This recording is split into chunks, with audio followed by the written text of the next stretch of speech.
recruiting a payroll clerk. This position is also in Williamson County. This person will process payroll for several companies. 2 years of experience is required. If you want more details on this, also get a hold of Extra Help.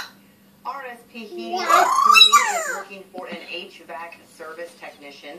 This is also a full-time job. Benefit package includes retirement and bonus. If you have experience in the heating and cooling world, you can send your resume to RSP. Well then. On your screen. Are you happy? Whee! Incorporated as a professional land surveyor. The job requires 3 to 5 years of experience, as well as work with stations, data collectors, and GPS. The pay is based on experience and includes 401k and other bonuses.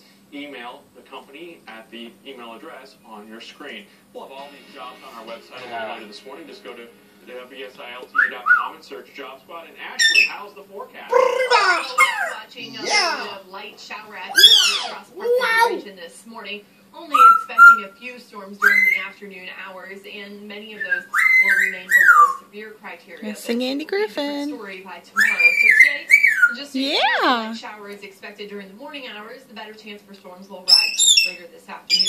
We were watching one storm that has now moved well off to the east, making its way into portions of Indiana at this time. Temperatures across the region are in the 40s and 50s, just that range earlier, and their temperatures drop down into the 40s. Same with McLeansboro. Otherwise, we are in the 50s, 51 in Marion, 52 in Harrisburg. We'll be near 70 later this afternoon.